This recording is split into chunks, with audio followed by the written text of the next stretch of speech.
ما ياهين إن بنتلان أو قلاته إن حسن شيخ أولاس أنا يمادو وحجماهير لي غدا ولا سمي إيموشن كذا عرقوها يمام الكيمي ومركي بحمر أبودي أرنتاس عايز بيرسطي. هاي سيدي كل عادي أديك السيستم كات كم إذا هيد مركي دجال في السعودية يوم مركي لوكاس سومالا لا صار أنت بطلان وحي واحد بديجها وجوين قبل كاس إن يدك الديجا وكربتان كودي وكهير جلو حسن الشيخ يا دولة الفدرال قاعد وقصه هرتشي وفقاريال كهلا يوم ما عرفتي حتى مركي قرض فري dadkii shacabka ahaa waxma galabsan dhibaatada ku dhacday fagarayaasha caalamka ka difaacay Soomaaliland markaas nidaamkii musabixiyo dhibaatooyinka geysanay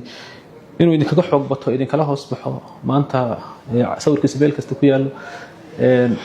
fashilkaasi xagee idin kaga yimid systemka ka tirsan no fashilkaasi de kulli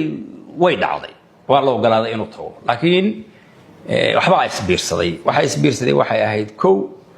dadku magacooday isku xoreynayeen Puntland gacan kasta bahasi Soomaaliya kasta bah tartay magacooday isku xoreynayeen iyaga kliyana waxa ku midaysana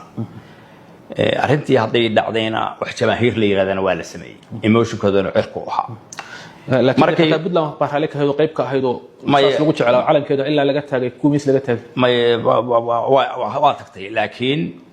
dooda waxay ahayd maadaama ay khaatimo kacdoon khaatimo yahay maamul ay samaysteen markii hore ay mid ku meel gaar lahaayeen 33 hogaaminaysi hadda ay xoreeyeen ay saayeeleen hawshaas markay dhamaato in iyaguna wada hadal Puntland u yimaadaan Puntland waxay rabtay markay inay isbeesiiso oo aan loo arkin inay jajoobayso go'aankii dadka waa annaga maaragtay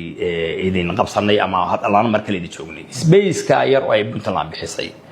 oo ay ku fiirinaysay inaan iyada fakar kale laga qaadan iyo qoladii Xasan Sheikh oo aan waqti bixin iyo maamulkii yimi oo markiiba xamar u booday arintaas ay isbiirsatay marka way jirtaa hadda gadaal marka aan ka eegno ma yaahayn inay Puntland oo galaato in Xasan Sheikh Awlaas aan yimaado si kale looga hawlgeli karay laakiin arintu saasay ku dhacday xasaasiyad baa la ilaalinayay armay dibsadaan oo dadku ay tahay marka saasa u dhacay marka mas'uuliyadda fashilkaas waa Puntland waa qaadanaysa of course qayb ku leedahay qayb ku leedahay